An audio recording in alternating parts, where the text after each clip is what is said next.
We're about to cut a beautiful Australian opal with a thick color bar. It is full of color, and we're hoping to get a beautiful gemstone out of it. Let's see if we can pull it off.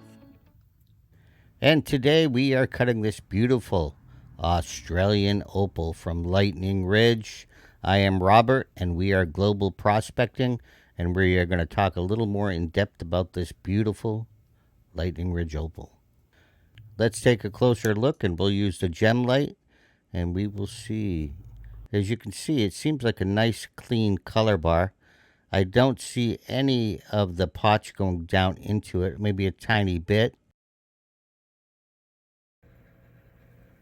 But you can see here, there's a little bit of potch there, and I don't know if it goes all the way in. It's hard to tell with the white potch. It's pretty clear, so we're going to have to find out by actually cutting the stone. And we'll find out how much potch is actually in the color bar here. We are starting off with a 600 grit steel wheel, and I'm going to go around the opal a little bit and clean it up a bit, and it won't take us long to go down on the color here and see what we're working with.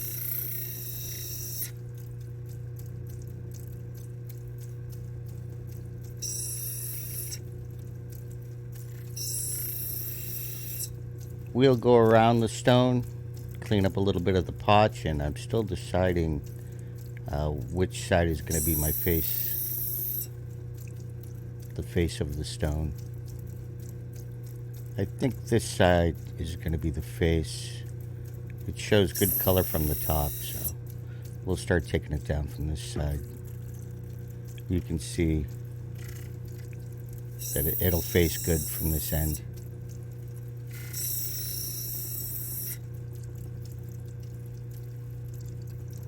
This opal does have every color in the spectrum.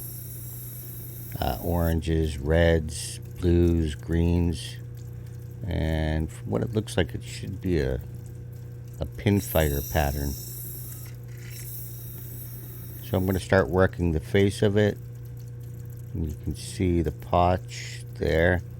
We still got a little ways to get down to the color, but we'll work it down. And see what's going on. You can see some beautiful color popping through there. I think we're going to end up with a good stone if that potch doesn't go down very deep. I don't think it goes down deep. I mean, when I shine the gem torch through it, it seems like it's going to be a real clean stone. A lot of times you really don't have the choice of which side you can face, because you need enough potch on that back end or enough opal for your backing. So if the stone's too thin on one side, or it curves up or curves down, or there's a problem on one end and you're not going to get enough backing, you really don't have a choice on which side to go down. When you're cutting opal, there's 1,000 different factors that are going to make a decision for you on what you can do and what you can't do. So when you're cutting your opal, you're weighing all these different factors in, and you're trying to get, the ultimate goal is to get the perfect gem out of the opal. And you got to weigh in all these different factors and make decisions on what will be best for the stone.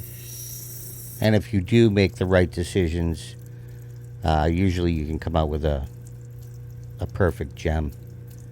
But sometimes, you know, there's so many decisions to make that your gem doesn't come out perfect, or you made a mistake. You could have did it this way. You could have went down on the other side.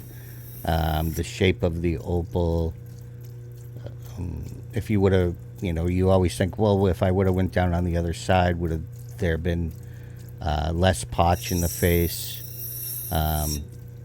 The shape of the stone, the original shape that you get, what can you make out of that stone? Can you get a oval? Do you need to go with a free form? You're trying to save as much opal as you can. So So there's so many different factors that if you make the right decisions along the way, you can come out with that perfect opal. And sometimes you gotta kind of divert on your thought process and your original plan. Sometimes you have to slice the opals up to get the perfect stones. Let's take a look. Yeah, see, it doesn't look like the potch goes down very deep. The only way to really tell is to go down further. So we'll keep going.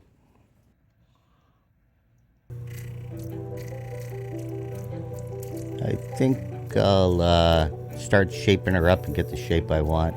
I want to do something a little bit different here on this opal. And I believe that once I roll the dome onto this, that pot should come out of the face. I think I'm going to go with a teardrop, but with an off-angled point, and maybe the top going the opposite way. We'll try that and see how that looks. Because I don't want to do like a long oval or a long cushion cut, even though that would probably look pretty nice.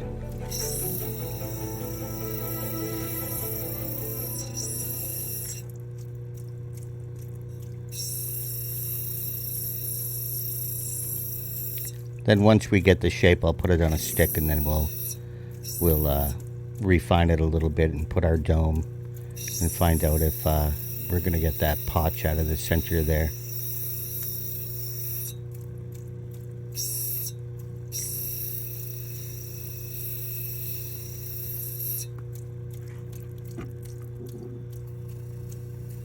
Oh, that looks pretty good. I think we'll go with that shape. I'll fix the back up a little bit to get her on a stick.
I think she's ready for the dop stick. Let me see here, a couple of little things. Not too bad. When you're putting your opal on the stick, just make sure you have a little bit of wax in between the stick and the opal.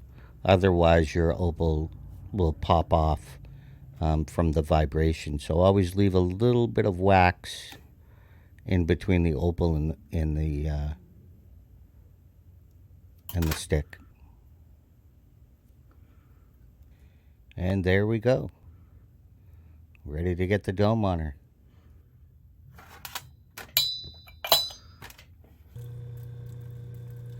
And we are now on the 280 soft wheel. It may seem weird that I'm going from the 600 to the 280, but the steel wheels are a lot more aggressive than the soft wheels.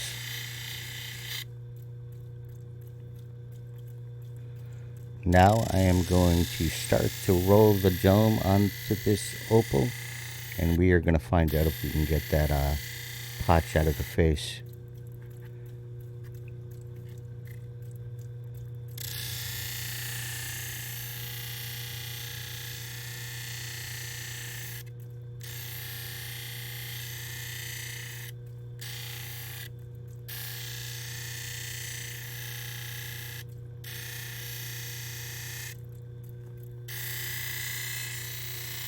We should be able to get a fairly good sized dome on this opal.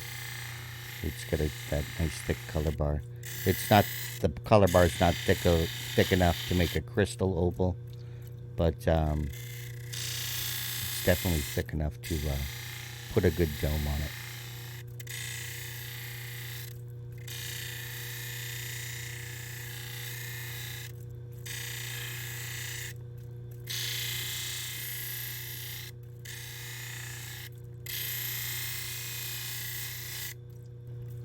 Looks like we're getting there. It looks like it's coming out pretty good.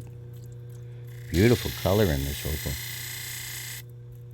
Let's keep working and see if we can get the rest of that potch out.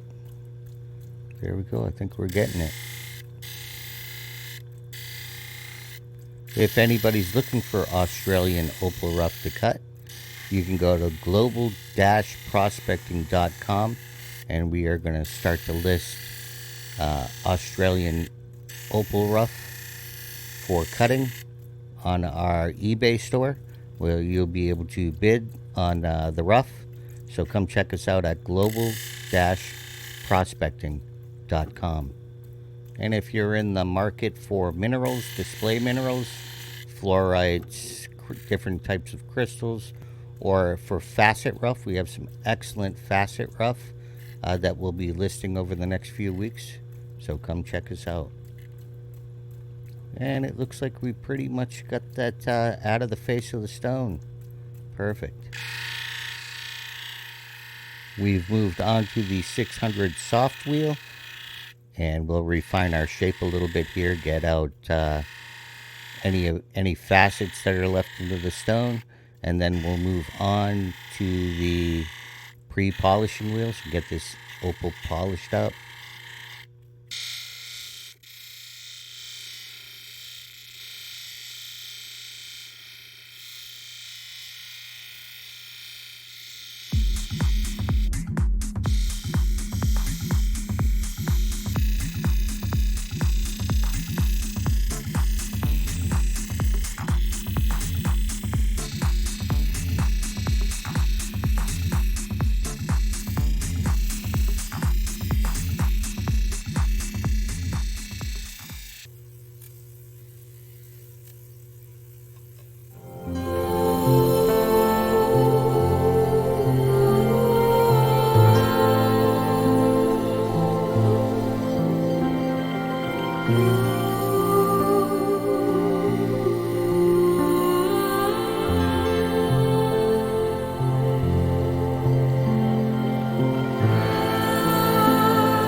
We now have the opal off the stick, and we're on the 280 wheel, and we are putting a 45-degree angle on the rim of the back of the stone to prevent it from chipping when it's set into jewelry.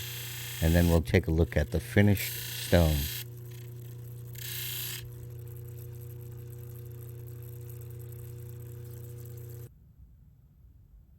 And here is the finished stone, and it looks like the potch did not go away. That potch is not on the surface of the opal. It's under the face a little bit, and it angles down in. That's why it was hard to see. So what I decided to do was slice the opal right down the middle of that potch and create two opal gems. And we didn't film the cutting of it, but I will show you the 2 finished stones. And these are the 2 completed opals. And if you would like to win one of these 2 opals, just leave a comment in the comment section of this video for your chance to win one of these 2 opals. We're giving away both of these opals. So come to our next live, and we will be doing the drawing to see if you win one of those 2 opals. All you have to do is leave a comment and you are entered. And then we'll use Comment Picker to pick the 2 winners. And if you're new to the channel, please consider subscribing and giving us a like. We have lives every other Thursday, and we put out a new video every other Thursday. Thanks for coming, everyone. Hope you enjoyed the video. We'll see you next time.